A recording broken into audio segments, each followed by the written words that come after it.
Hiroshima کا higher technical school 1920 میں بنا۔ یہ بنیادی تعلیم کے بعد ٹیکنیکل ایجوکیشن دیتا تھا۔ یہ اسکول 1944 میں ٹیکنیکل کالج ہو گیا۔ اس کالج کو ہیروشیما یونیورسٹی کی سپورٹ حاصل تھی۔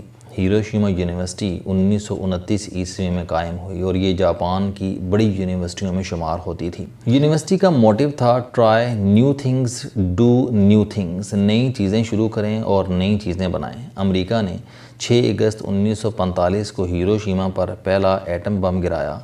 شہر کا 90% حصہ صفحۂ ہستی سے مٹ گیا۔ 80,000 لوگ فوری طور پر ہلاک ہو گئے۔ کل اموات 1,00,000 ہوئیں۔ امریکہ نے 3 دن بعد 9 اگست کو ناگاساکی پر دوسرا ایٹم بم گرا دیا۔ یہ شہر بھی تباہ ہو گیا۔ یہ دنیا کی تاریخ کی سب سے بڑی تباہی تھی۔ جاپان کی کمر ٹوٹ گئی۔ شہنشاہ ہیروہیٹو نے 15 اگست 1945 کو غیر مشروط ہتھیار ڈال دیے۔ امریکہ نے جاپان پر قبضہ کر لیا۔ یوں دوسری جنگ عظیم ختم ہو گئی۔ ایٹم بم کے حملے کے وقت ہیروشیما ٹیکنیکل کالج میں طالب علموں کے پریکٹیکل چل رہے تھے۔ کالج کے 95% طالب علم ایٹم بم کا رزق بن گئے۔ صرف مضافات کے نوجوان محفوظ رہے۔ زیادہ تر استاد بھی ہلاک ہو گئے۔ لیکن آپ جاپانی قوم کی علم پرستی ملاحظہ کیجئے۔ ایٹمی حملے کے صرف 1 ماہ بعد ہیروشیما کی لوکل گورنمنٹ نے مضافات میں عارضی ٹیکنیکل کالج بنایا۔ زندہ بچ جانے والے طالب علم اور استاد اکٹھے کیے، ملک کے باقی حصوں سے لیبارٹری کے آلات منتقل کیے اور اسٹوڈنٹس کے پریکٹیکل مکمل کرائے۔ زخمی والدین اپنے زخمی بچوں کو کندھوں پر لاد کر عارضی لیبارٹری میں لے کر آتے تھے۔ زخمی استاد انہیں پریکٹیکل کراتے تھے اور یہ لوگ کلاس کے بعد گھسیٹ کر کیمپوں تک پہنچتے تھے۔ جنگ زدہ شکست زدہ جاپان نے صرف 4 سال میں ایٹم بم سے تباہ حال ہیروشیما میں دوبارہ یونیورسٹی تعمیر کی۔ یونیورسٹی میں 31 مئی 1949 میں کلاسز شروع ہوئیں اور یہ آج تک چل رہی ہیں۔ ہیروشیما یونیورسٹی میں اس وقت 11,322 انڈر گریجویٹس، 3,358 پوسٹ گریجویٹ اور 1,756 پی ایچ ڈی طالب علم ہیں۔ ان سارے 16,000 طالب علموں کو پڑھانے کے لیے 3,222 پروفیسر ہیں۔ جاپان میں تعلیم کے حوالے سے 2 روایات حیران کن ہیں۔ پہلی روایت تسلسل ہے۔ جاپانی کسی بھی حال میں اپنے تعلیمی ادارے بند نہیں ہونے دیتے۔ ایٹمی حملوں کے بعد بھی ہیروشیما اور ناگاساکی میں سب سے پہلے تعلیمی ادارے کھولے گئے۔ ہیروشیما کا شہر بننے سے پہلے یونیورسٹی بنی اور اس میں کلاسز شروع ہوئیں۔ دوسری روایت معیار تعلیم ہے۔ یہ لوگ کسی بھی حال میں اپنے تعلیمی معیار کو نیچے نہیں گرنے دیتے۔ جاپانیوں نے ایٹمی حملے کے بعد بھی 5% طالب علموں کے لیے عارضی لیبارٹری بنائی اور زخمی طالب علموں کو پریکٹیکل کرائے۔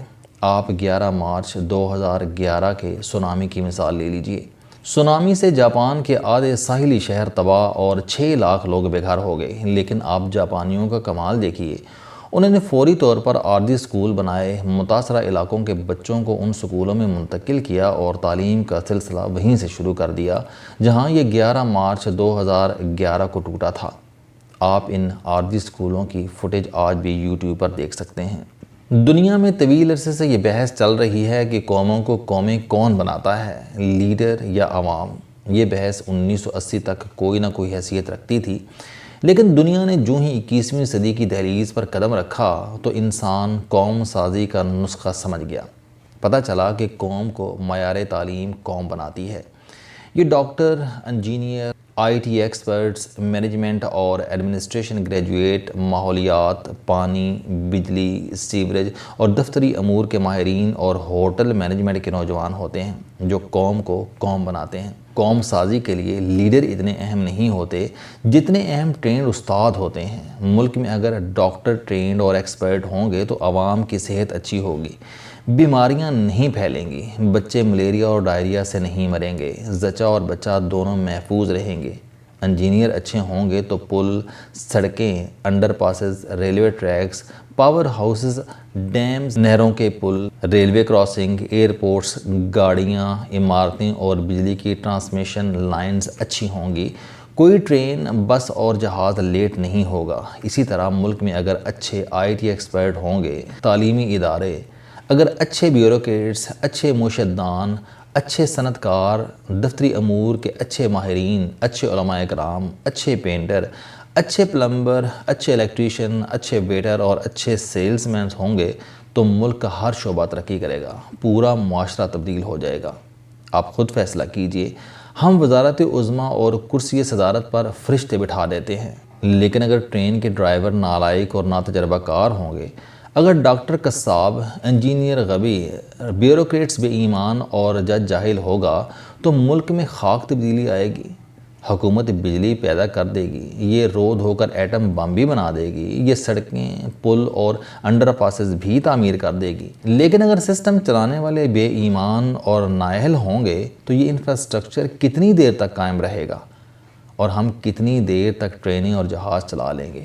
آپ نے کبھی سوچا کہ ہمارا ریلوے، سٹیل مل، پی آئی اے، وابڈا اور سیوریج کا نظام کیوں تباہ ہوا؟ یہ تمام ادارے اس لیے زوال پذیر ہوئے کہ انہیں چلانے والے نالائق، بے ایمان اور ناتجربہ کار تھے۔ پی آئی اے میں اس وقت بھی 20 لاکھ روپے سے زیادہ تنخواہ لینے والے درجن بھر افسر ہیں، لیکن ادارہ بد سے بدتر ہوتا چلا جا رہا ہے۔ کیوں؟ کیونکہ پائلٹس، انجینئرنگ ڈپارٹمنٹ، کریو اور سول ایویشن کے لوگ نالائق، سست اور انٹرینڈ ہیں۔ آپ اسلام آباد کا نیا ایئرپورٹ ہی دیکھ لیں، عملے نے 81 دنوں میں 100 ارب روپے کا ایئرپورٹ تباہ کر دیا۔ شیشے اور باتھ روم تک گندے ہو چکے ہیں، کنویئر بیلٹس تک اکھڑ چکی ہیں اور مسافروں کو لاؤنج تک پہنچانے والی گاڑیاں بھی کھڑک گئی ہیں۔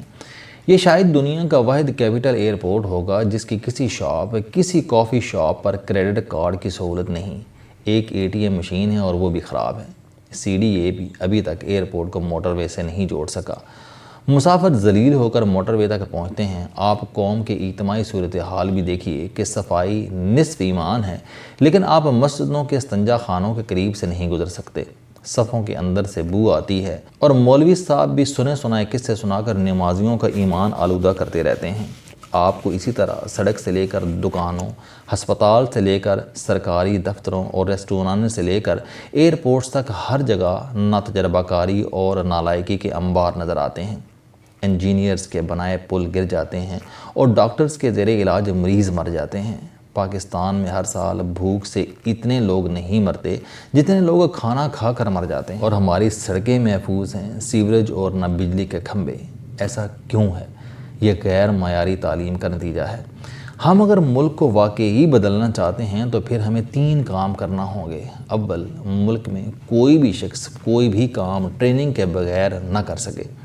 ہر کام کا سرٹیفکیٹ اور ڈپلومہ ضروری ہونا چاہیے اور ڈپلومہ شہریوں کے شناختی کارڈ کا حصہ ہو۔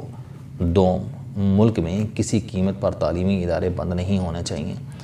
آپ تعلیم کو گھنٹوں پر تقسیم کر دیں اور قیامت بھی آ جائے تو پھر طالب علم اپنے تعلیمی گھنٹے ضرور پورے کریں۔ ہمیں بارش، گرمی، سردی، بم دھماکوں اور الیکشنوں کے دوران بھی تعلیمی ادارے کھلا رکھنا ہوں گے۔ اور سوم، ملک میں کسی قیمت پر معیار تعلیم پر سمجھوتہ نہیں ہونا چاہیے۔ نقل کو گناہ، ناقابل ضمانت جرم اور خوفناک مثال بنا دی جائے۔ شروع میں نقل کرنے والوں کو عبرت کی نشانی بنایا جائے اور پھر 10 سال بعد نقل کرنے والے طالب علموں کے لیے بھی 10 سال قید کی سزا مقرر کر دی جائے۔ نقل کرانے والے اساتذہ کی تصویریں پورے ملک میں مشتہر کی جائیں۔ آپ کسی یورپی ملک کا سلیبس کاپی کر لیں، اساتذہ کی تنخواہوں میں 5 گنا اضافہ کر دیں اور ملک میں بنیادی تعلیم لازمی قرار دیں۔ کوئی بچہ تعلیم سے محروم نہیں ہونا چاہیے، کسی اسکول میں استاد کم نہیں ہونے چاہیے۔ طالب علموں کو پرائمری تک کتابیں، یونیفارم، جوتے اور کھانا حکومت کو فراہم کرنا چاہیے۔ کالج اور یونیورسٹی کی تعلیم کو مشکل اور مہنگا ہونا چاہیے، تاہم بینک یونیورسٹی طالب علموں کو فائنانس کریں، طالب علم نوکری کے بعد قسطوں میں یہ قرضہ ادا کریں۔ حکومت بھی اہل، غریب اور ذہین بچوں کو اعلیٰ تعلیم کے لیے وظائف اور قرضے دے اور یونیورسٹیاں طالب علموں کو نوکری کے بجائے کاروبار کی ترغیب دیں۔ بچے تعلیم مکمل کرنے کے بعد نوکری تلاش کرنے کے بجائے کام کریں، کاروبار کریں، لیکن یہ اس وقت ممکن ہو سکے گا جب تعلیم مشکل اور نقل صفر ہو جائے گی۔ آپ دنیا کے کسی جدید ملک میں چلے جائیں، آپ وہاں نقل کی بات کریں تو لوگ حیران ہو کر پوچھیں گے کہ کیا امتحانات میں نقل بھی ہو سکتی ہے؟ اور آپ پاکستان میں کسی تعلیمی ادارے میں جا کر کہیں کہ میں نے نقل کے بغیر تعلیم مکمل کی ہے تو استاد بھی حیران ہو کر پوچھیں گے کیا کوئی شخص نقل کے بغیر بھی تعلیم مکمل کر سکتا ہے؟ یہ ہے وہ فرق جس نے یورپ کو ترقی یافتہ اور ہمارے جیسے ملکوں کو ترقی پذیر بنایا۔ چنانچہ میری تمام سیاسی جماعتوں سے درخواست ہے کہ آپ اگر ووٹ کو عزت دینا چاہتے ہیں تو آپ تعلیم کو عزت دینا شروع کریں۔ ووٹ، ووٹر اور لیڈر سب کو عزت مل جائے گی، اور اگر ایسا نہ ہوا تو یہ ملک دشمن کے بجائے پست نظام تعلیم کے ہاتھوں شکست کھا جائے گا۔ اسے نقل زدہ ڈاکٹرز، انجینئر اور معیشت دان ٹکڑے ٹکڑے کر دیں گے۔ لہٰذا ملک بچانا ہے تو تعلیم کو معیار اور تسلسل دینا ہوگا، ورنہ ہماری عوام اسی طرح سڑکوں پر رولتے رہیں گے اور لیڈر جیلوں میں پڑے رہیں گے۔ السلام علیکم، آپ سٹوڈنٹ ہیں، کوئی جاب کرتے ہیں، کاروبار کرتے ہیں، یا پھر آپ گھریلو زندگی گزار رہے ہیں۔ اگر آپ اپنی زندگی کو بدلنا چاہتے ہیں تو اس چینل علم دوستی پر آپ زندگی میں کامیابی کے لیے جاوید چوہری صاحب کے موٹیویشنل، سوشل، سیلف ڈسکوری سے ریلیٹڈ اور صحت سے متعلق بے شمار کالم سن سکتے ہیں۔ میرا دعویٰ ہے کہ یہ چینل آپ کی زندگی بدل دے گا۔ اس چینل کا مقصد اچھی باتیں معاشرے میں پھیلانا ہے، اور اچھی بات کو دوسروں تک پہنچانا صدقہ جاریہ ہے۔